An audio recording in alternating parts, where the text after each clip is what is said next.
Donc, bienvenue à tous pour cette deuxième conférence de l'ISPOR pour la session d'hiver 2022. Donc, pour la conférence d'aujourd'hui, qui est en ligne, ça va être de 12h15 à 1h. Puis, on a le plaisir d'accueillir Dominique Roche parmi nous. Donc, Dominique, c'est un écologiste et méta-scientifique. Et pour ceux qui ont manqué en début quand on jasait au tout début, il va nous expliquer ce que ça veut dire, ces méta-scientifiques. Ces recherches portent sur la contribution des données ouvertes à l'amélioration de la transparence, de la reproductibilité et de la collaboration en recherche. Il est récipiendaire d'une subvention Marie Curie de la Commission européenne. Il est aussi actif en politique scientifique par l'entremise d'organisations telles que Données Recherche Canada, le projet Données vivantes, Living Data Project, qui est financé par le CRSNG, et le Comité national canadien CODATA. Il est également cofondateur et président de la Société pour l'écologie et la biologie évolutive ouverte, fiable et transparente, le SORTI. En tout cas, moi, dans ma tête, j'appelais ça SORTI. C'est SORTI, oui, c'est ça. OK, c'est bon. Donc, Dominique, je te laisse la parole pour ta conférence. Puis, je vais te faire signe quand il va rester à peu près 5 minutes pour être sûr qu'on a du temps pour les questions. Super. Merci beaucoup, Audrey. Puis, je vais essayer de garder un peu l'œil sur le temps aussi pour m'assurer que je ne parle pas trop longtemps. J'ai tendance à faire ça, donc j'ai coupé un peu dans ma présentation pour m'assurer que c'est ça, on aurait un peu une période de questions après. Ouais, donc là, est-ce que vous pouvez voir mon écran? Ça fonctionne. Super. OK. Donc, c'est ça, en fait, comme Audrey l'a mentionné, j'ai une position un peu spéciale maintenant parce que je suis financé par la Commission européenne. Et puis, en fait, je suis affilié avec l'Université de Neuchâtel, qui est en Suisse, et aussi avec l'Université Carleton, qui est à Ottawa. Et Carleton, donc, est situé sur les territoires traditionnels non cédés de la nation algonquine. Et comme Audrey l'a mentionné, j'ai été formé comme écologiste, mais une grande partie de la recherche que je fais ces jours-ci, c'est considéré comme état de la méta-science ou de la méta-recherche, on appelle ça aussi de temps en temps. Qu'est-ce que c'est ça? La méta-recherche, la méta-science, c'est l'étude de la façon dont on fait de la recherche. Donc, l'étude des pratiques de la recherche. Puis, mon champ d'expertise en particulier dans ce domaine-là, c'est les données ouvertes.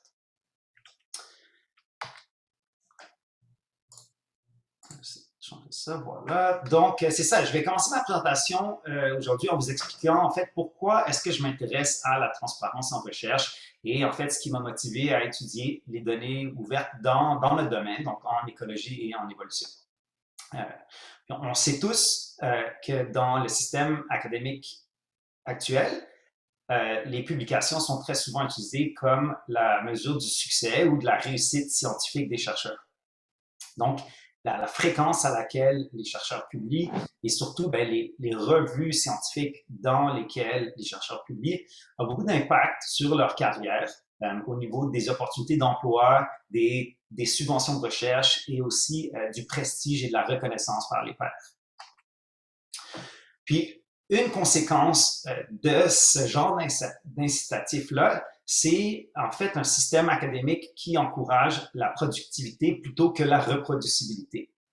Et ça, c'est quelque chose qui a été étudié et de façon empirique et aussi de façon théorique par deux chercheurs en biologie évolutive que vous connaissez peut-être, Paul Smaldino et Richard McElrath. Puis en 2016, ils ont publié un article qui a été cité, je pense, plus de 600 fois maintenant. C'est un article qui a un titre assez accrocheur, donc il s'appelle « The Natural Selection of Bad Science », la sélection naturelle de la mauvaise science. Puis dans cet article-là, ils ont développé un modèle évolutif de la science où les chercheurs compétitionnent pour obtenir du prestige et un emploi. Et où la fitness, la valeur adaptive, la fitness des chercheurs correspond à leur publication. Ils ont fait varier plusieurs paramètres dans leur modèle, comme la qualité de la recherche, le taux de réplication et le biais de publication. Puis ce que leur modèle démontre au final, c'est que la sélection pour un rendement élevé entraîne le recours à des méthodes moins rigoureuses et à des taux de plus en plus élevés de fausses découvertes. Donc, en fait, une plus grande proportion de résultats dans la littérature scientifique qui sont des faux positifs. Ouais, je ne sais pas si j'ai mentionné ça un peu plus tôt, mais j'ai oublié de vous dire que ça, mes diapos vont être en anglais. Donc, si jamais il y a de quoi qui n'est pas clair, faites-vous des notes, puis ça me fera plaisir de prendre des questions là, à la fin de ma présentation. Mais j'espère que c'est ça, ma traduction va vous permettre quand même de comprendre ce qu'il y a dessus. Donc, évidemment, ce phénomène-là, ça cause des problèmes. Pas juste pour la recherche, pour la communauté scientifique, mais aussi pour la société. En fait, on a un gros problème en recherche maintenant, et ce problème-là, ça s'appelle la crise de la reproducibilité ou la crise de la réplication. C'est des termes qui sont souvent utilisés de façon interchangeable. Puis en gros, cette crise-là vient du fait qu'on réalise de plus en plus qu'une grande proportion des résultats de recherche qui sont publiés ne peuvent pas souvent être validés de façon indépendante. Donc, soit qu'on n'est pas capable de reproduire les résultats. Donc, quand on les réanalyse, quand on réanalyse les données originales de l'étude, on arrive à des conclusions différentes. Ou soit qu'on n'est pas capable de les répliquer.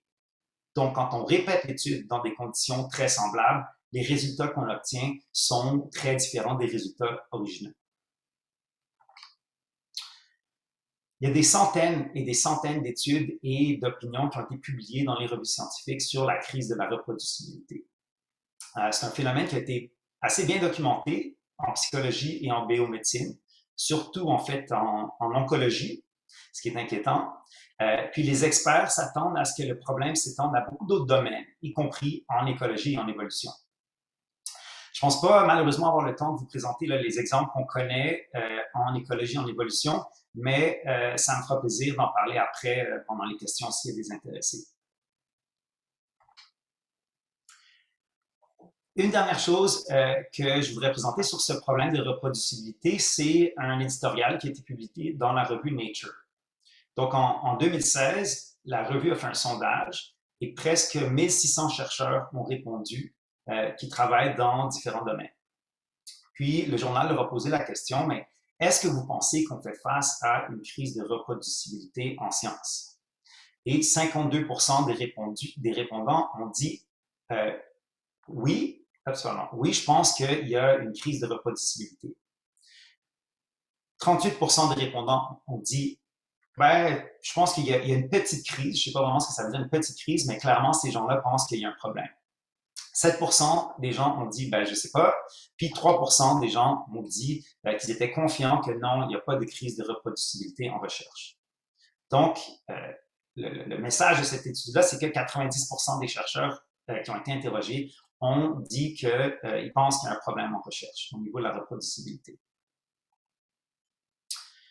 Donc, la question importante maintenant, c'est comment est-ce qu'on fait pour résoudre ce problème-là? De plus en plus, le consensus dans la communauté, c'est qu'on a besoin de plus de transparence. En d'autres mots, on a besoin de faire de la science de façon plus ouverte, plus transparente. C'est quoi exactement ça, la science ouverte? Il n'y a pas vraiment une seule définition. En fait, il y en a beaucoup, mais si moi j'ai à le mettre dans mes propres mots, je vous dirais que c'est un ensemble de pratiques qui améliorent la transparence, la crédibilité et le potentiel de réutilisation des résultats de recherche.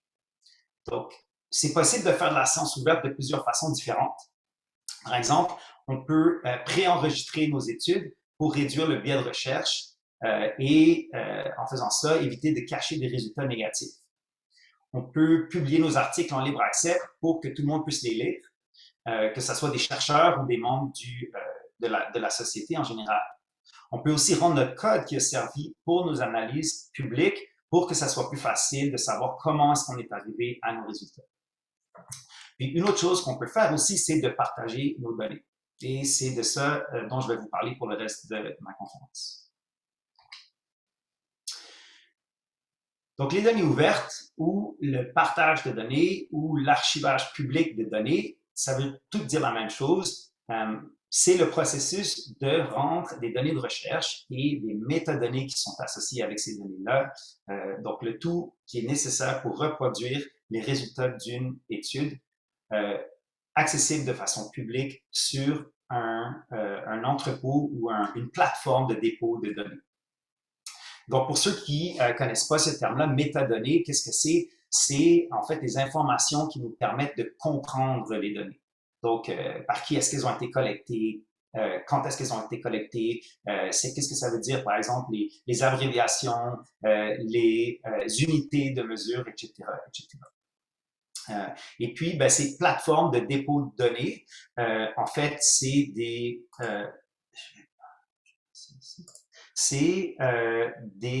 donc des plateformes qui sont en ligne où les chercheurs peuvent aller archiver leurs données et les rendre publiques. Des exemples ici là, que vous connaissez peut-être, c'est the Global Biodiversity Information Facility. C'est une plateforme qui est utilisée souvent pour des données qui ont trait à la biodiversité. Une autre, c'est Dryad, qui est la plateforme qui est la plus ancienne, si vous voulez, ou la plus établie en écologie en évolution. C'est spécifiquement pour des données dans ce domaine-là. Ensuite, deux plateformes que vous connaissez peut-être, c'est Figshare et Zenodo. Ça, c'est des plateformes qui sont plus générales, en fait, qui acceptent toutes sortes de différentes données dans une variété de domaines. Donc, beaucoup de ces plateformes de dépôt de données ont été créées parce que la demande pour le stockage des données de recherche a vraiment beaucoup augmenté depuis que plusieurs revues scientifiques ont commencé à exiger le partage de données comme condition pour qu'un article soit publié. Donc, je vous ai mis quelques exemples de revues qui exigent le partage de données maintenant. Les plus connus, évidemment, c'est vraiment Science et Nature, mais il y en a plein d'autres. Par exemple, les revues de la Royal Society of London, toutes les revues qui sont associées avec l'éditeur PLOS, The Public Library of Science, et puis aussi toutes les revues de la Société pour l'écologie britannique, British Ecological Society.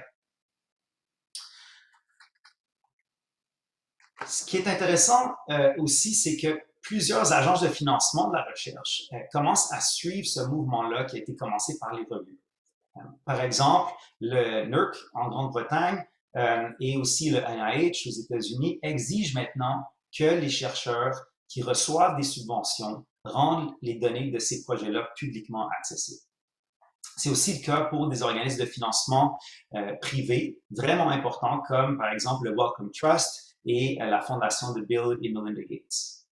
Donc, ces deux organismes-là en particulier indiquent très clairement aux chercheurs que s'ils ne partagent pas leurs données après avoir reçu une subvention, ben, ils ne recevront plus jamais de financement de leur part. Pourquoi est-ce que ces revues scientifiques-là et ces organismes de financement ont décidé de faire ça? Ben, la raison, c'est parce qu'ils se rendent compte que les données ouvertes ont vraiment un impact bénéfique pour la recherche et donc aussi pour la société.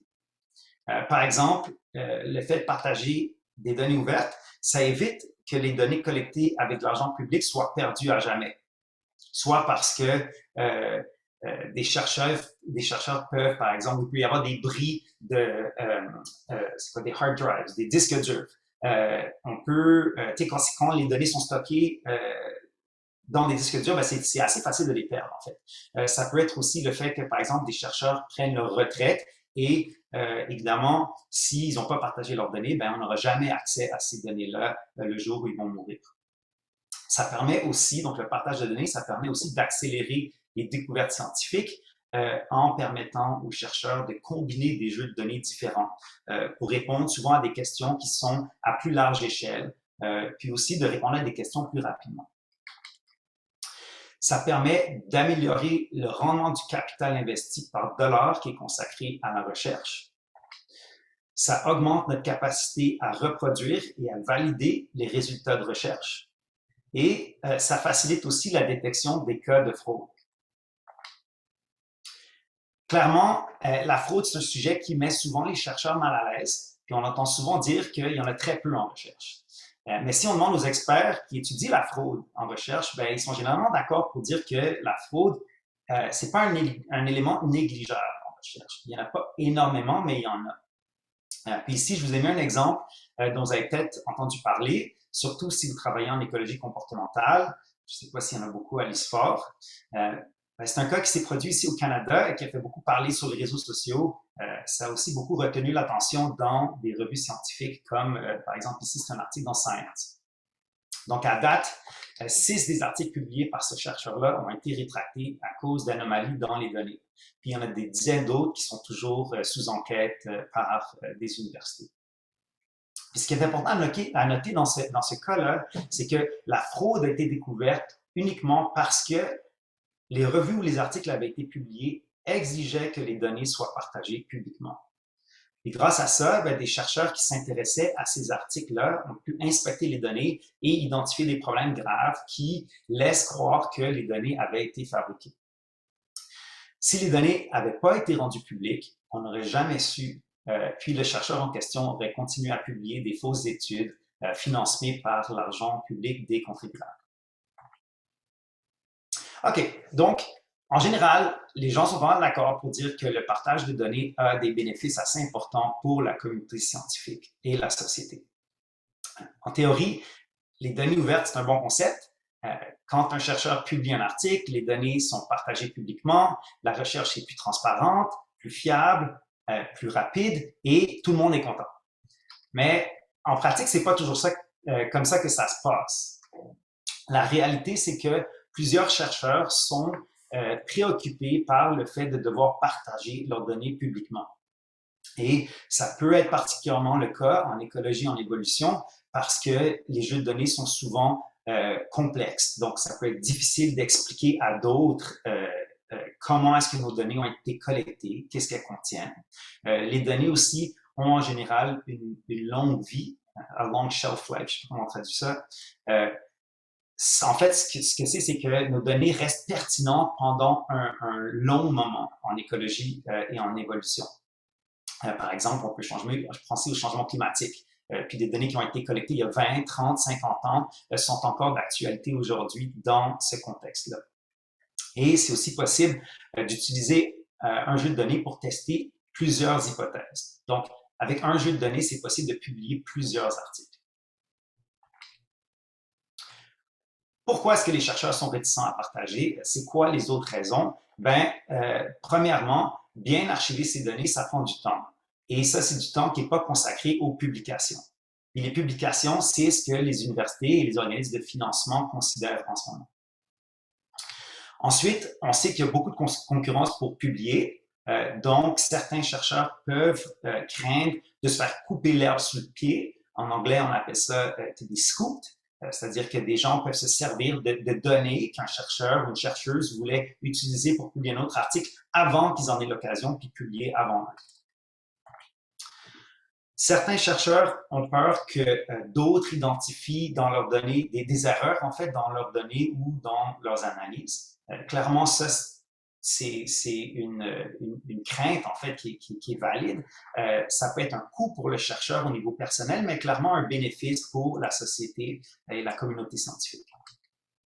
Puis, d'autres chercheurs ont peur que leurs données soient mal interprétées ou mal utilisées. Et finalement, il y a en général un manque de reconnaissance ou de valorisation des données ouvertes de la part des institutions académiques. Donc, pourquoi investir du temps dans une activité qui n'est pas reconnue par les institutions académiques quand on pourrait faire autre chose avec ce temps-là, comme publier des articles? Donc, tous ces arguments-là sont clairement valables. Puis, c'est des choses que les chercheurs mentionnent souvent quand on leur demande c'est quoi leur crainte de devoir partager leurs données. Mais jusqu'à récemment, en tout cas, personne n'avait vraiment cherché à savoir si ces craintes-là se matérialisent quand les gens partagent. Et ça, c'est quelque chose qu'on a fait l'année dernière. C'est un travail qui a été réalisé par Sandrine Sawyer-Argenot dans le cadre de sa maîtrise à l'Université de Montréal. Donc, son article a été publié l'année dernière dans Bioscience. C'est pas une étude qui est particulièrement complexe, mais on a eu beaucoup de commentaires très positifs, pas juste de la part des chercheurs en biologie, mais aussi de la part d'autres chercheurs dans des domaines connexes. Donc, pour faire cette étude-là, Sandrine a commencé par identifier tous les professeurs en écologie et en évolution dans les 20 universités du Canada les mieux cotées. Elle en a trouvé 351 au total et elle leur envoyait à chacun un courriel personnalisé qui leur demandait spécifiquement quels étaient les coûts et les bénéfices qui avaient résulté du partage de leurs données. Donc, 140 profs ont complété son questionnaire. Ça lui a pris plusieurs rappels pour en arriver à ce chiffre-là, mais 140 sur 351, en fait, c'est vraiment un taux de réponse super élevé pour un sondage comme ça, surtout auprès de professeurs qui sont généralement, comme on le sait, des gens très occupés. Donc, ce graphique ici montre ces résultats. L'axe des Y montre le pourcentage des 140 répondants qui ont subi différents types de coûts. La première chose qu'on remarque ici, c'est que les coûts sont assez faibles. 10% des profs ont répondu que leurs données avaient été mal utilisées par d'autres. Moins de 10% ont dit que quelqu'un d'autre avait publié en utilisant leurs données avant qu'ils aient la chance de le faire. Et moins de 10% ont aussi répondu qu'on ne leur avait pas proposé d'être co-auteur sur un article où d'autres chercheurs avaient réutilisé une partie importante de leurs données. Puis seulement 5% des profs ont dit avoir ressenti de la frustration et une personne sur 140, donc moins de 1%, a répondu que le partage de ces données avait créé des problèmes de confidentialité ou qu'elle s'était sentie humiliée parce que quelqu'un avait identifié des erreurs dans son travail. En termes de bénéfices, 40% des répondants ont dit que le partage des données leur avait donné un sentiment de satisfaction, 22% que ça les avait rendus plus efficaces dans leur travail, 21% que ça avait engendré des nouvelles collaborations et 15% que les personnes qui avaient réutilisé leurs données leur avaient offert d'être co-auteurs sur l'article qui avait été produit avec ces données. Donc, clairement, il y a des avantages à partager ces données et l'étude que Sandrine a complétée suggère que ces avantages-là sont supérieurs aux coûts, au moins pour les profs en écologie et en évolution. Mais une chose importante qui ressort de ces résultats-là, à mon avis, c'est que très peu de répondants ont mentionné que des bénéfices directs, comme par exemple des évaluations positives de leur article ou de leur demande de subvention, de la reconnaissance professionnelle de la part de leurs collègues ou des mentions de prix pour avoir partagé leurs données. Donc, il y a très peu, en fait, de ces bénéfices-là. C'est beau d'être plus efficace puis d'avoir plus de collaboration, mais c'est aussi important d'avoir des avantages directs quand on partage nos données, surtout en termes d'avancement professionnel. Donc, moi, ce que je pense de ça, en fait, c'est que si les universités, les revues scientifiques et les organismes de financement s'efforcent à augmenter ce type de bénéfices-là, ça aiderait très probablement à motiver plus de chercheurs à partager leurs données. D'autres statistiques intéressantes qui sont ressorties de l'étude de Sandrine, c'est que 84% des 140 professeurs avaient déjà partagé au moins un jeu de données public. 89% des profs pensent que les données ouvertes sont bénéfiques pour la société. Et ce qui m'a le plus surpris, c'est que 78% des profs ont dit qu'ils étaient en faveur de politiques de partage de données obligatoires. Donc ça, ben oui, comme je l'ai dit, ça m'a quand même vraiment surpris en fait, parce que c'est un pourcentage qui est très élevé. Et puis je pense que, en fait, la façon dont j'interprète ça un peu, moi, c'est que les gens sont à l'aise de partager si tout le monde partage. Si il y a des différences, en fait, puis que certaines personnes partagent de façon volontaire, mais d'autres le font pas, ben, certaines personnes vont bénéficier plus que d'autres parce que certaines personnes gardent leurs données pour elles, mais bénéficient de données publiques qui ont été partagées par les autres. Donc, si, en fait, le jeu est un peu égal pour tout le monde et que tout le monde est forcé de partager, dans ce cas-là, les gens sont en faveur de ces politiques. Maintenant, certaines personnes pourraient penser que notre étude est biaisée, en fait, parce que les profs qui sont en faveur de données ouvertes auraient peut-être été plus motivés à compléter notre questionnaire que les profs qui sont contre les données ouvertes. Personnellement, moi, je pense que c'est pas le cas. Dans notre questionnaire à choix multiples, on a vraiment encouragé les gens à écrire des commentaires. Et donc, il y avait des boîtes pour qu'ils puissent faire ça s'ils voulaient le faire. On a reçu beaucoup de commentaires, puis je pense qu'ils reflétaient vraiment une diversité d'opinions. Par exemple, un des professeurs a écrit « I will share my data when hell freezes over ». Je ne sais pas très bien comment traduire ça en français, quand hell, c'est Quand pas le les paradis, poules, c'est l'enfer. ce serait quand les poules auront des dents. Voilà, exactement, c'est ça. La bonne traduction, c'est je vais partager mes données quand les poules auront des dents. En fait, donc jamais. Donc, on a eu toute une diversité de ces commentaires, puis je pense qu'on a quand même réussi à obtenir un échantillon assez représentatif dans notre cas. Merci, Audrey, pour cette excellente traduction. OK, donc en gros, on voit que les coûts du partage de données ouvertes est relativement faible pour les chercheurs. Puis ça, c'est évidemment une bonne nouvelle. Mais comment est-ce que ça se traduit en termes de pratique de partage? En d'autres mots, à quelle fréquence est-ce qu'on partage nos données en écologie et en évolution? Bon, il y a plusieurs études qui démontrent que les politiques de partage obligatoires ont eu un effet très positif, en fait, sur la quantité de données qui sont archivées dans ces plateformes de dépôt de données. C'est aussi quelque chose que j'ai constaté, moi, dans mes propres recherches. Donc, le graphique que vous voyez ici fait partie d'un article que j'ai écrit avec des collègues récemment sur l'importance de la recherche du consensus en biologie expérimentale. J'ai pas mal travaillé en biologie expérimentale dans le passé, puis maintenant, je travaille un peu sur les données ouvertes, en fait, en biologie expérimentale. Une des choses qu'on a fait dans ce papier-là, ça a été d'examiner le pourcentage d'articles qui ont des données ouvertes sur deux sujets qui ont créé beaucoup de débats dans la littérature.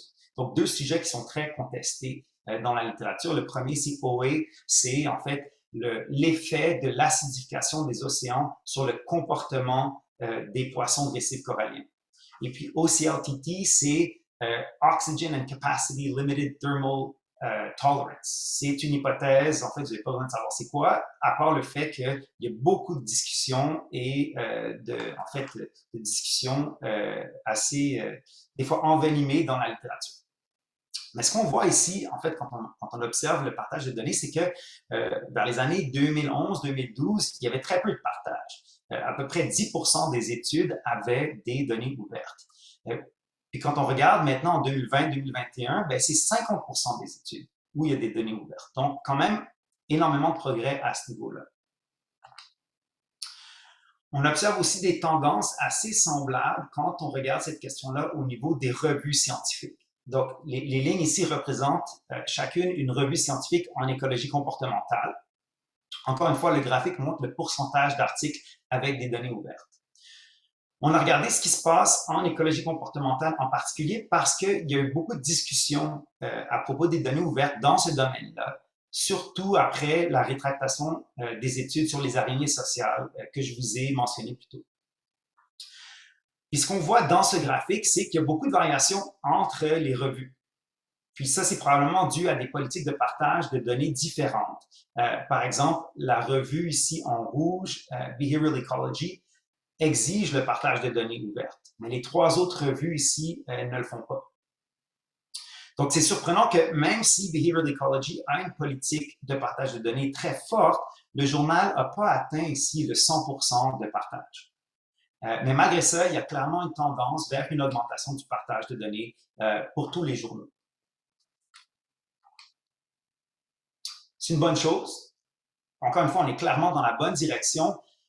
Mais une question à laquelle moi je me suis intéressé, c'est à quel point est-ce que c'est vraiment bénéfique d'avoir plus de données? Est-ce que plus, ça veut dire mieux? Puis c'est particulièrement important à mon avis parce que la majorité des journaux et des bases de dépôt de données n'ont pas la capacité ou la motivation des fois pour vérifier la qualité des données qui sont partagées. À part vraiment des vérifications de base, par exemple, s'assurer qu'il n'y ait pas de virus dans les fichiers qui sont archivés. J'ai commencé à travailler sur ce sujet-là en 2014. J'ai recruté 3 collègues en Australie où j'étais à ce moment-là pour essayer d'estimer pas juste la quantité, mais surtout la qualité des données qui sont partagées par les chercheurs en écologie et en évolution. Et l'article qu'on a produit date de 2015. Les données sont un peu vieilles maintenant, mais les méthodes qu'on a utilisées sont vraiment importantes pour comprendre les études plus récentes que je veux vous présenter. Donc, je vais vous en parler très rapidement. Donc, pour examiner la qualité des jeux de données ouverts, on a évalué 100 études en écologie et en évolution qui avaient été publiées dans des journaux qui exigeaient à ce moment-là le partage de données par les auteurs.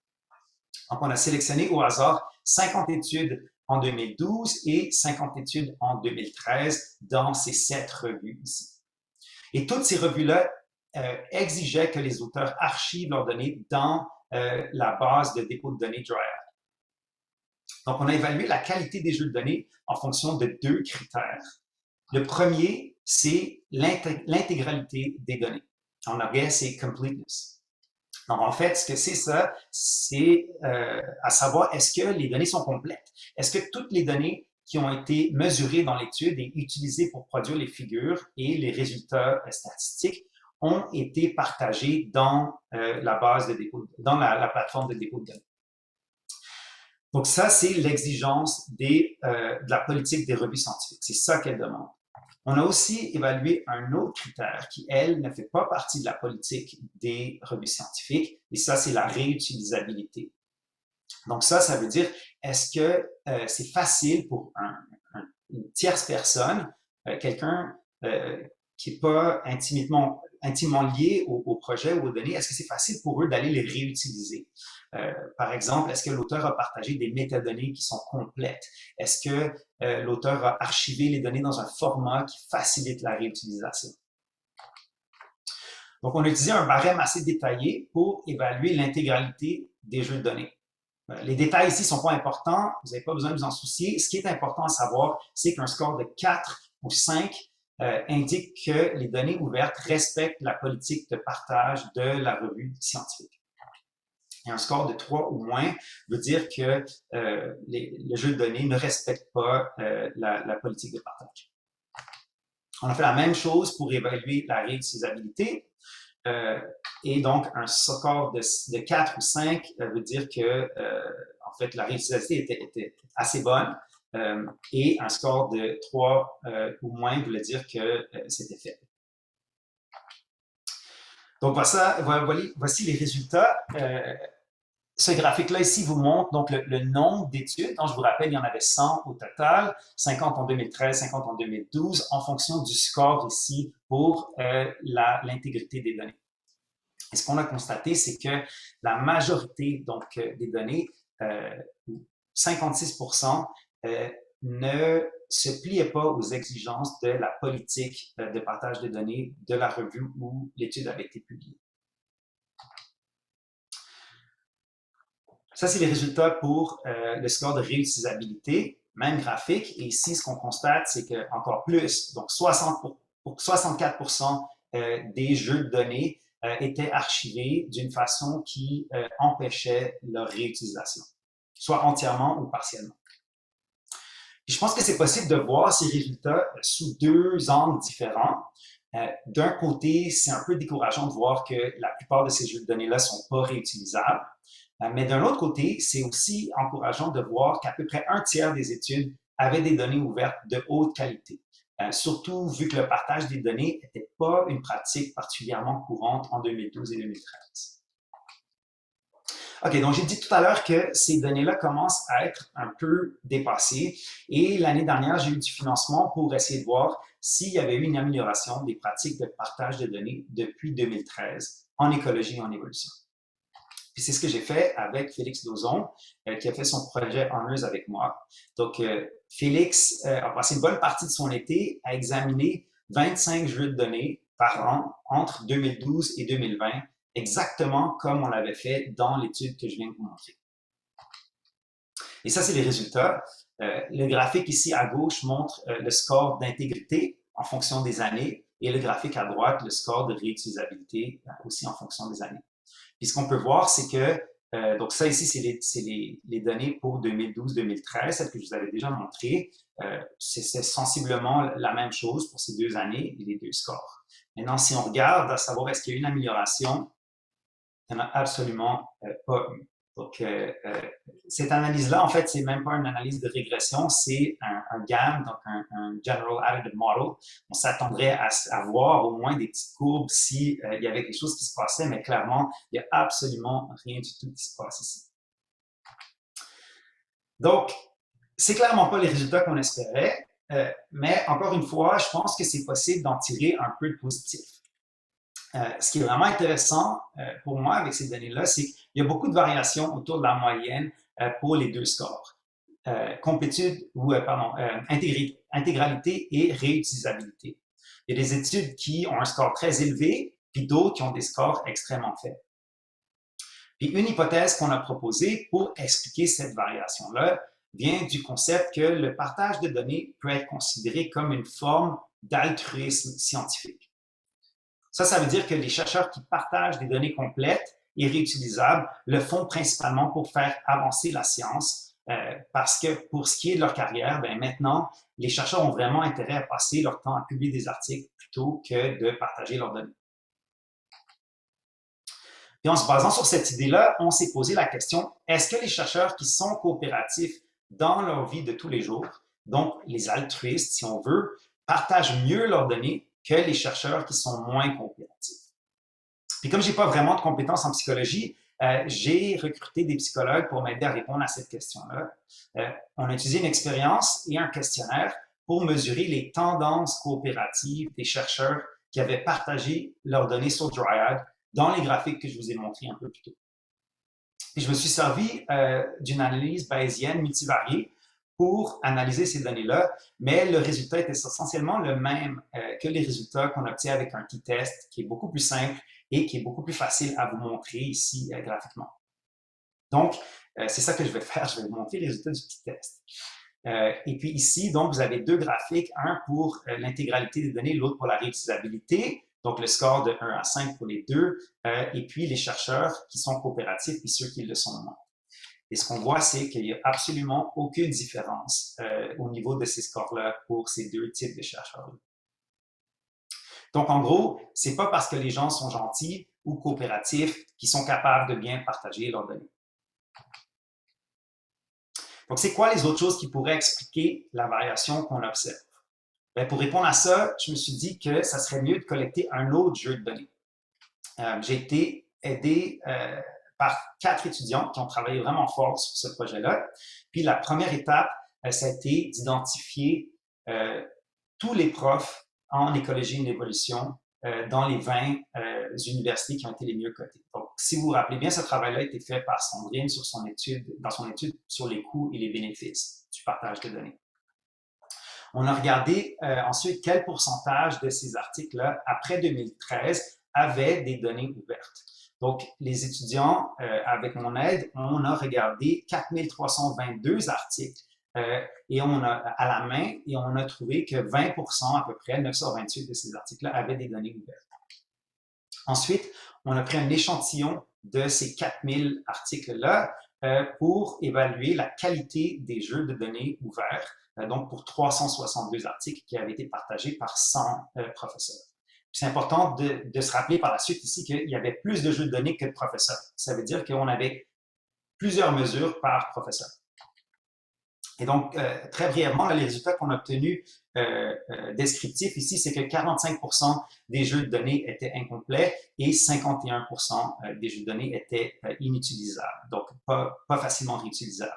Et c'est légèrement mieux que les proportions qu'on a eues quand on a regardé en fait les jeux de données dans Dryad, qui venaient de chercheurs de partout au monde. Donc, peut-être que ça indique que les chercheurs canadiens sont légèrement mieux pour ce qui est du partage de données que les chercheurs au niveau international.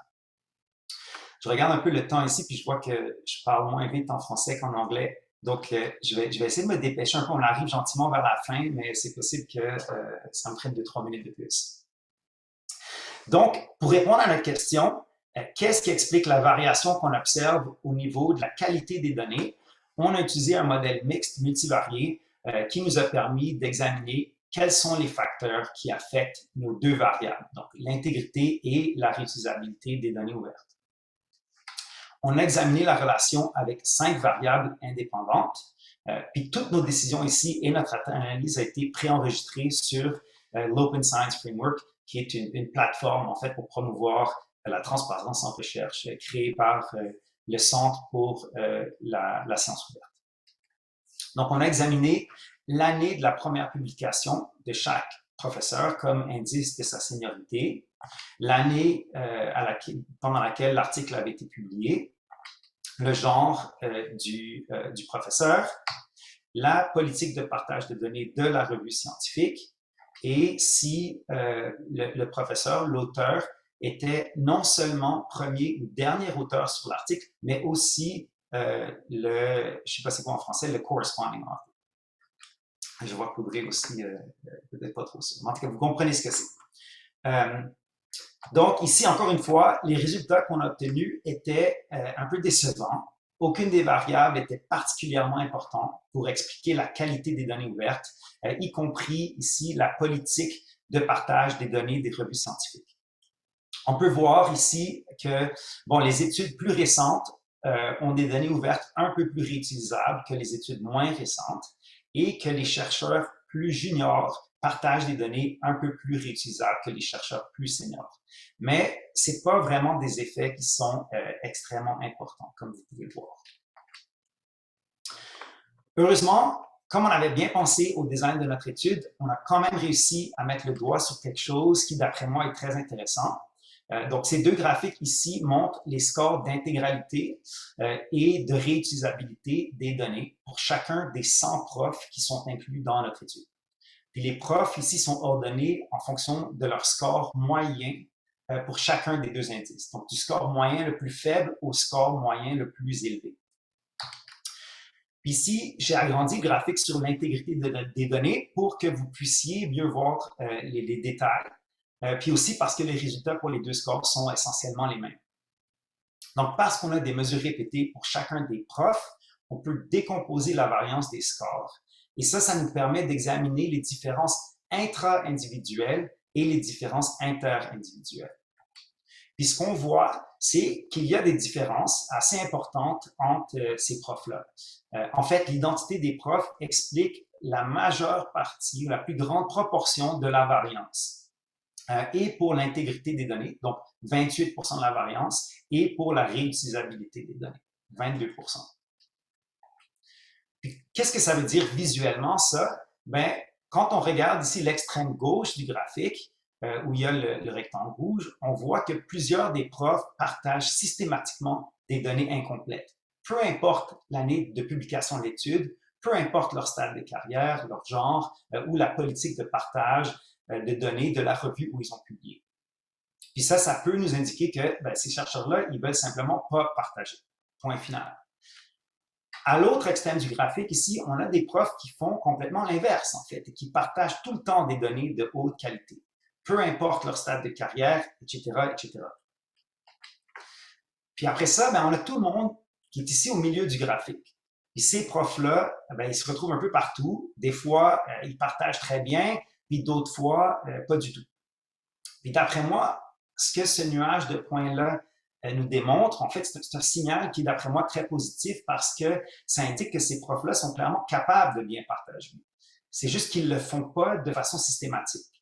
Donc, c'est possible qu'ils ont plus de difficultés à bien partager leurs jeux de données quand les jeux de données sont plus complexes ou que des fois, c'est l'étudiant ou le postdoc qui a partagé les données pour cette étude-là qui a peut-être pas beaucoup d'expérience en matière de gestion des données.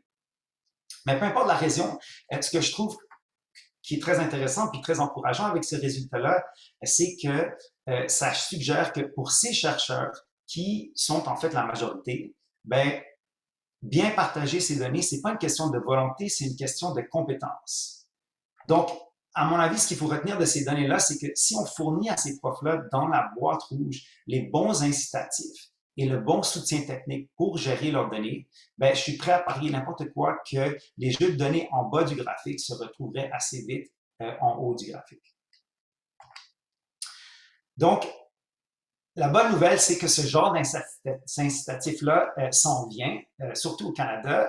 Récemment, les 3 organismes de financement de la recherche au Canada ont adopté une politique de gestion des données qui va progressivement être mise en place à partir de cette année. Et l'objectif de la politique, c'est d'aider les chercheurs et les institutions de recherche à mieux gérer, puis à éventuellement à partager leurs données de recherche. Puis ce qui est bien ici, c'est que cette politique-là est soutenue par la nouvelle Alliance de recherche numérique du Canada qui va investir dans la formation et aussi le soutien technique aux chercheurs. Par exemple, ben, l'agence a déjà investi près d'1 million de dollars cette année en formation, puis il y a encore beaucoup de financement qui est prévu pour ce genre d'activité-là dans le futur. Un autre pas dans la bonne direction, c'est la signature par les 3 organismes de financement de la déclaration sur l'évaluation de la recherche. Puis l'objectif de cette déclaration-là, qui s'appelle DORA, c'est que les organismes de financement et les universités valorisent tous les produits de la recherche, comme les données ouvertes, pas juste les articles scientifiques. Puis l'espoir ou l'idée ici, c'est que ça va contribuer à changer les incitatifs en recherche pour aider à promouvoir les pratiques qui sont liées à la science ouverte. Je vais peut-être sauter cette dernière diapo-là pour qu'on ait le temps pour des questions. Mais juste, en fait, pour terminer, qu'est-ce que vous devez retenir de ma présentation? Ben, premièrement, les bénéfices du partage de données pour les chercheurs sont plus importants que les coûts. Au moins, c'est ce que nos données suggèrent en écologie et en évolution. Malheureusement, il n'y a pas eu d'amélioration au niveau de la qualité des données ouvertes en écologie et en évolution depuis 2012. Des facteurs qu'on croyait importants, comme la date de publication d'une étude, le stade de carrière d'un chercheur et les politiques de partage de données, semblent pas avoir beaucoup d'impact sur la qualité des données ouvertes. Et finalement, pour améliorer l'état des données ouvertes en écologie et en évolution, moi, je pense qu'on va probablement avoir besoin de plus de formation, plus de soutien technique et aussi plus d'incitatifs pour les chercheurs. Donc voilà, ben, merci beaucoup pour votre attention. Puis évidemment, ben, ça me ferait plaisir de prendre des questions. Je pense qu'il nous reste une dizaine de minutes. Merci Dominique pour ta présentation. Donc, j'ouvre le plancher aux gens qui veulent poser des questions. Dominique a ouvert la porte à plusieurs sujets, donc gênez-vous pas. Ah, David va se lancer en premier. Merci, Dominique. Avec Écoute, plaisir. c'est une des meilleures présentations que j'ai vues depuis un bon moment. Une des plus intéressantes, en tout cas. C'est gentil, merci. J'ai compris que tu étais postdoc à Carleton, c'est ça? Oui, c'est ça, exactement. Oui, bon, ben, écoute, tu serais un excellent professeur, un excellent enseignant. Je ne sais pas si tu enseignes. Oui, à l'occasion, en fait, là, comme j'ai mon propre financement maintenant, je n'ai pas trop besoin d'en faire, mais c'est quelque chose que j'apprécie bien. Mais si jamais il y a des postes qui se libèrent, laissez-moi savoir. OK. Ben bon, bonne chance. Merci beaucoup. Écoute, pour commencer, j'ai une petite question très simple. Ça a suscité un peu de curiosité. Dans la plupart de tes études, tu disais que tu as sondé les 20 meilleures universités ou celles qui sont le mieux classées, en tout cas. Est-ce qu'il y a une raison pour ça? Pourquoi on choisit les 20 les mieux classés? Est-ce qu'on n'oublie pas du monde? Les gens comme nous, à l'UQO, à toutes les universités du réseau UQ. Oui. Il y en a, donc il me semble, la liste, en fait, ces données-là sont rendues publiques. Donc, c'est possible d'aller voir c'est quoi ces universités-là. De mémoire, en fait, c'est certain que les grosses universités comme l'Université de Toronto, McGill, etc., ils font partie de ce groupe-là. Honnêtement, j'ai pas une justification qui est particulièrement intelligente pour ce choix-là. La réponse claire, c'est non, on devrait considérer tout le monde, c'est certain. On a fait ça, je pense, parce que on cherchait en fait à avoir des grosses universités pour on essaie de chercher en fait, on voulait des chercheurs qui avaient partagé des données. Il fallait qu'on trouve des chercheurs qui avaient partagé des données, puis on voulait avoir une parité homme-femme aussi. Puis c'est pas facile, en fait, de trouver des chercheurs qui ont plusieurs jeux de données partagés. Et donc, pour rendre ça, expliquer ça de façon un peu facile, on s'est dit, on va aller chercher, en fait, on s'est dit, on va essayer de trouver les grosses universités, puis ça donne que c'est souvent aussi les universités qui sont les mieux classées dans ces classements-là, Shanghai, etc., que j'aime pas particulièrement. Donc, tout ça pour dire que ça a plus trait avec la taille, c'était plus ça la raison pour laquelle on a fait ça, la taille de l'université puis le potentiel, le nombre de chercheurs qu'on pouvait évaluer, que le fait qu'on voulait avoir des universités prestigieuses ou autres. OK. Une deuxième petite question. Ça fait pas très longtemps qu'on entrepose des données comme ça de façon ouverte. Est-ce qu'il y en a qui s'intéressent à l'idée d'essayer de récupérer le plus grand nombre de données, disons, plus anciennes? Avant cette, tu sais, je ne sais pas, on a peut-être commencé en 2010 à commencer à s'intéresser à mettre des données sur des grandes bases de données, mais est-ce qu'il y a, j'imagine qu'il y a moyen d'aller dans le passé puis d'aller récupérer le plus grand nombre de données. Est-ce qu'il y en a qui s'intéressent à ça? Est-ce que... Oui, ben, je te remercie beaucoup pour cette question-là. En fait, ça me permet de brièvement parler là, de la diapo que je n'ai pas eu le temps de présenter, en fait, parce que je voyais qu'on arrivait vers la fin. Montre-nous fait... là, ta diapo, Dominique. Oui, je peux la présenter. Nous la montrer, là. Je peux la présenter. Donc, en fait, OK. Là, est-ce que vous le voyez? Oui. Oui. OK. OK, juste pour y retourner. OK, donc en fait, je voulais parler de ces deux initiatives. Je vais juste parler de celle-là parce que c'est celle-là qui a le plus trait à la question de David. C'est un projet qui s'appelle le projet de données vivantes, en fait. En anglais, c'est The Living Data Project. C'est un projet du CRSNG qu'on appelle CREATE. Ça fait partie de l'Institut canadien d'écologie et d'évolution. Il y a, je pense, 4 ou 5 universités qui sont impliquées. Carleton ne l'est pas, mais en fait, moi, je me suis joint à ce projet-là parce que les gens commençaient à savoir que je travaillais un peu sur cette problématique ici. Puis l'objectif du Living Data Project, c'est de faire deux choses. Un, de donner de la formation aux étudiants gradués pour qu'ils soient plus compétents en matière de sciences des données, donc gestion puis analyse de données, manipulation des données. Puis une autre partie qui est vraiment, d'après moi, unique un peu en son genre, c'est ce qu'ils appellent le data rescue, en fait. Donc, c'est sauver, si on veut, les données de l'extinction. Et ce qui se passe, c'est que les étudiants qui ont été formés à travers les cours, ensuite sont agencés, c'est quoi, paired. Donc, on les met en contact avec soit des chercheurs qui vont prendre leur retraite puis qui ont plein de données qui vont perdre, en fait, ou des agences gouvernementales qui ont aussi des données dans des boîtes. Des fois, c'est des boîtes de carton, des fois, ça peut être des données numériques, etc.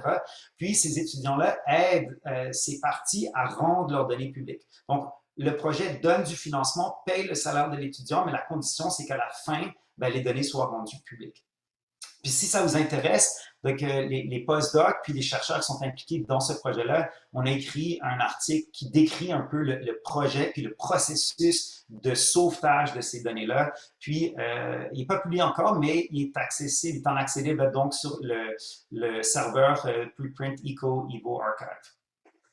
Je peux envoyer le lien, par exemple, à Audrey si c'est quelque chose qui intéresse les gens après, elle pourra peut-être vous le circuler. Super, c'est important ça, merci. Merci David pour la question. Catherine. Merci beaucoup, Dom. C'était super intéressant. Pour partager mes données, là, je me rends compte qu'on est aussi très mal formés. Donc, tu sais, je pense que ça fait partie du problème, c'est qu'on ne sait pas comment bien faire. Puis c'est sûr qu'il y a une partie qui est très stratégique aussi. Je cherchais avec des étudiants dans le cours éco-informatique, des bases de données. Puis je connaissais très bien un chercheur, puis il avait partagé ces données d'une façon vraiment très incohérente. Puis je lui ai demandé par après pourquoi.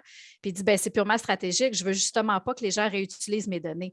Je veux dire, il y a une grosse partie stratégique qu'il faut réussir à vaincre d'une certaine façon. Mais pour ceux qui veulent bien faire, aurais-tu des sites à nous suggérer, des ateliers qui pourraient être intéressants pour nous permettre à nous, chercheurs et étudiants, de bien faire les choses quand on veut partager nos données? Oui. Donc, juste en réponse à ta première question, je pense que oui, effectivement, c'est le cas. Des fois, les gens font ça de façon stratégique. On les oblige à partager. Ils n'ont pas beaucoup de bénéfices individuels, mais ils n'ont pas compris que ça peut mener à plus de collaboration. Nous, c'est ça qu'on espérait, en fait, en faisant cette étude-là avec Sandrine, c'est de donner de permettre à des chercheurs de voir des données empiriques qui disent, oui, quand même, regardez, il y a 15-20% des chercheurs ici qui ont plus de collaboration, donc c'est bénéfique pour vous de faire ça. Mais clairement aussi, dans le graphique que je vous ai montré, c'est ça, les chercheurs qui ont tout le temps des données qui sont mal archivées, ben ça, pour moi, c'est la première fois, en fait, qu'on avait des données empiriques qui démontraient ce qu'on entend souvent que les chercheurs disent, ben moi, je les partage, mais je le fais mal parce que je ne veux pas qu'on s'en serve de mes données. Puis, au niveau de la formation, etc., oui, il y a plein de ressources. En fait, il y a des articles qui ont été écrits par par exemple, je sais pas, les 10 règles de base pour bien partager vos données, par exemple, pour bien gérer vos données. Il y a des sites web qui sont disponibles, etc. J'ai toute une liste, puis ça me fera plaisir de les partager. Je peux peut-être envoyer ça à Audrey, je te mettrai en CC aussi, puis si, comme ça, vous pouvez les distribuer à vos labos ou à n'importe qui est intéressé. Merci. Ah, merci, Dominique. Philippe. Oui, merci Dominique, c'était extrêmement intéressant. Il y a un des graphiques qui m'a quasiment choqué, c'est celui de ton étudiante à la maîtrise, où on voyait qu'il y a des gens qui étaient scoopés. Là, ma première question, c'est comment tu peux être scoopé dans le sens que ça veut dire que tu as archivé tes données avant de publier puis ça n'a pas été accepté? Moi, ça, c'est ma première question, là, je ne sais pas trop. Mais l'autre chose aussi, je voyais aussi, c'est qu'il y a beaucoup de gens qui semblent réutiliser les données sans demander à l'auteur principal de collaborer. Il me semble que ça ne devrait pas exister. Si on veut un incitatif à partager nos données, il faudrait que les auteurs soient obligés de faire ça. Ou en tout cas, fortement incités à faire ça. Je ne sais pas quelles sont tes réactions là, à mes idées. Oui, c'est deux questions excellentes, en fait. Donc, pour répondre à la première, effectivement, pour que quelqu'un soit scoopé, il faut qu'il ait l'intention de faire quelque chose d'autre avec les données. Donc, c'est rare que les gens vont rendre des données publiques avant d'avoir publié l'article. Parce que justement, ils se disent, si je les rends publiques, quelqu'un pourrait venir les analyser, puis écrire mon article, puis le publier avant moi. Donc, les gens ne le font pas, puis ce n'est pas ce que les journaux exigent. Hein. Les journaux exigent que les données soient rendues publiques au moment de la publication. Et donc, ce qui se passe souvent, c'est que souvent les gens qui travaillent sur des systèmes, par exemple, où ils font des évaluations à long terme, où ils ont établi un système de recherche, puis ils collectent des données d'année en année, puis ils s'en servent pour, je ne sais pas, évaluer les changements de la population à travers le temps, etc. Puis ces gens-là, très souvent, ont peur qu'en rendant leurs données publiques, quelqu'un d'autre va s'approprier leur système, puis va publier, par exemple, faire d'autres analyses avec leurs données, puis publier là-dessus.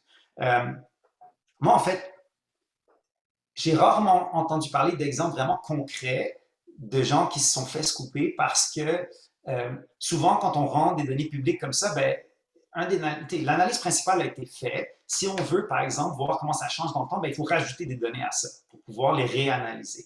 Donc, ça, c'est quand même une certaine protection. Si moi, j'ai fini là, en 2020, j'ai fait mon étude, mais je veux réutiliser ces données-là pour voir comment la population a changé en 2023, ces données-là, elles ne seront pas rendues publiques jusqu'à ce que j'ai publié mon article. Une chose à noter, c'est que l'étude qu'on a faite, on a posé des questions aux gens. Hein? Et puis ça, c'est ouvert à interprétation aussi. Ça veut dire que, il y a certaines personnes qui peuvent penser qu'ils ont été scoopés, que quelqu'un a fait quelque chose avec leurs données, ils ne sont pas contents, mais qu'en fait, c'est une perception. Ce n'est pas vraiment ce qui a été le cas. C'est difficile d'aller chercher vraiment des données empiriques pour mesurer si quelqu'un a vraiment été scoopé ou non. Puis pour répondre à juste un dernier point qui est intéressant, c'est qu'en fait, on a vu des différences à ce niveau-là entre les hommes et les femmes. Les hommes rapportent s'être fait scooper beaucoup plus que les femmes. Puis, en fait, j'ai parlé avec les psychologues avec qui je travaillais pour leur demander, mais pourquoi est-ce qu'on s'attendrait à voir ça? Il n'y a pas vraiment de raison, en fait. Il n'y a pas d'hypothèse a priori. Mais les psychologues disent, très souvent, il y a des études qui démontrent que les hommes sont plus compétitifs que les femmes et c'est possible que, donc, ça se traduise par une perception plus accrue d'avoir été scoopé, quand en fait, il n'y en a pas de différence. Donc, c'est vraiment une question de perception. Puis, pour répondre à la deuxième question, est-ce que ça devrait être obligatoire que les gens qui réutilisent les données incluent les chercheurs dans leur étude? Le consensus dans la communauté, puis ça, c'est pas mon opinion, c'est le consensus, c'est que non, ça ne devrait pas être le cas. Et la raison, c'est parce que ça mettrait trop de barrières à la réutilisation des données. C'est possible que, par exemple, il y ait des chercheurs qui fassent une étude, puis après ça, d'autres gens viennent, puis se disent, nous, on est capable d'utiliser ces données-là pour répondre à une autre question. mais le chercheur qui a fait l'étude originale trouve que c'est pas adéquat. Peut-être que la personne a raison, mais peut-être que c'est juste une question aussi de, ben moi, je veux pas que d'autres gens profitent de ça ou j'aime pas leur interprétation, ça soutient pas mes conclusions originales, donc je veux pas que les gens le fassent. Donc, ça empêche, si on veut, une discussion, une réanalyse un peu libre des données qui existent. Puis, une des grosses raisons aussi, c'est que ben souvent, les gens vont se servir de plusieurs jeux de données. Pas juste un, mais ils vont en mettre 100 ou 150 ensemble. Puis ça fait juste chaque jeu de données, une petite contribution à l'étude. Donc, est-ce qu'après ça, il faut inclure 150 personnes comme co-auteurs? Est-ce qu'il faut juste inclure le premier auteur, l'auteur senior, la personne qui a collecté les données, tout le monde sur l'article? Ça devient une question assez complexe. Puis, là où s'en va la communauté en ce moment, la recommandation, c'est en fait qu'on cite le jeu de données. Donc, quand on archive un jeu de données sur une plateforme, on obtient un identifiant permanent, un DOI, comme un article. Puis, ce qu'il faut faire, la pratique qui est en fait presque exigée maintenant, pas encore, mais qui est vraiment encouragée, c'est de citer le jeu de données quand on le réutilise. Puis, ce qu'il faut qu'il se passe en ce moment, ce qui ne se passe pas encore, mais ce qui va arriver, c'est que les organismes de financement, les universités doivent reconnaître la contribution de ces jeux de données-là à l'avancement de la science à travers ces citations-là. Puis peut-être qu'une citation d'un jeu de données qui a été réutilisé, ben ça vaut plus qu'une citation d'un article, tu vois, qui est simplement cité dans une intro pour dire « Ah, ben, je sais pas, la sélection sexuelle, c'est important, Philippe Nollet et al. » Donc, c'est ça. On s'en va plus vers la citation des jeux de données plutôt que l'inclusion automatique des gens qui ont généré les données. Par contre, si on sert d'un jeu de données vraiment particulier, puis c'est vraiment le seul jeu de données dans une étude, ben là, c'est vraiment une question d'éthique, si on veut, de la part de la personne qui réutilise les données, de se dire, ben, est-ce que si ces données sont vraiment une contribution importante, peut-être que moi, je devrais offrir, ou au moins communiquer avec l'auteur, puis leur offrir d'être co-auteur. Merci. Désolé, c'est une réponse un peu longue, en fait, mais c'est une bonne question, c'est une question compliquée, en fait. Mais c'était très intéressant, la réponse. Merci. Merci, Dominique, pour. En tout cas, je réitère mes remerciements pour la présentation. Je pense que, en tout cas, ça ramène ce sujet important-là sur la table. Des fois, ça prend un peu on y pense un petit peu moins, puis c'est le fun d'avoir un rappel de l'importance des efforts qu'on déploie pour partager nos données. Donc, merci pour ça. Je voulais dire aux personnes qui sont en ligne que la prochaine conférence Elsport va avoir lieu le 23 mars. On va accueillir le professeur Éric Pinault de l'UQAM, donc ça va parler d'économie. Donc, vous pouvez regarder l'infolette pour avoir l'information pour vous connecter à cette présentation-là.